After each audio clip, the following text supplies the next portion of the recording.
Kamusta mga kadilubyo? Shoutout nga pala sa Team Visayas dyan, Team Bobo, sa pamumuno ni Boy Ungas at Boy Bagsik.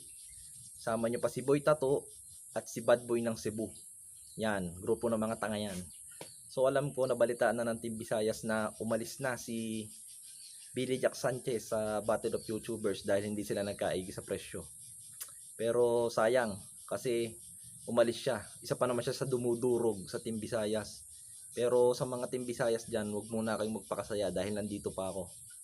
Baka makakasama ko na sila Jasper Caino at si Haring Bangis sa pagdurog sa Team Visayas na may hinang nilalang lang naman.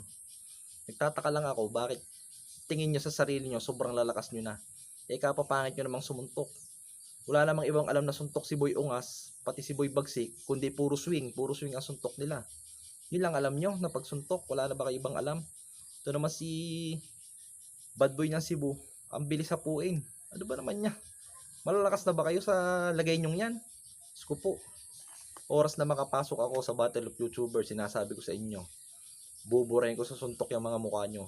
Yan ha, tandaan niyang sinasabi ko sa inyo, Team Visayas. So, sa mga bashers dyan na Bisaya, huwag kayo mambash kasi hindi naman kasali lahat ng Bisaya dito. Yung mga Team Visayas lang, yung 4 lang na tukmol, yung 4 lang na ampawang kasali dito. Kaya huwag kayong mambash, hindi ko dinadamay ibang Bisaya dyan. Sabi nga ni Jasper Caino, yung Team Visayas, mga bobo. Putang ina. Kailan ko kaya madudurog yung mga mukha nyo? Masyado na kayong naghahari-harian dito sa Luzon. At hindi ako papayag na kayo ang manalo dito sa baluarte namin. Kaya hintayin nyo ang pagsabak ni El Dilubyo. Kahit wala na si Billy Jack Sanchez, kami ang magtutuloy ng laban. Dudurugin namin kayo, sinasabi ko sa inyo. Huwag muna kayo magpakasaya ha, dahil nandito pa si El Dilubyo. Kami ni Jasper Caino, ni Haring Bangis, ang dudurog sa inyo. Tandaan nyo yan. Hindi pa tapos ang mga paghihirap nyo dahil nandito pa ako. Nandito pa si El Dilubyo ha. Tandaan yan. Mga bobong ampaw.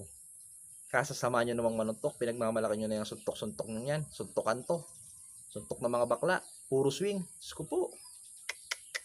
Hintayin nyo ako makapasok sa Team Luzon. Sinasabi ko sa inyo, dudurugin ko lahat na nasa Team Visayas. Tandaan nyo yan.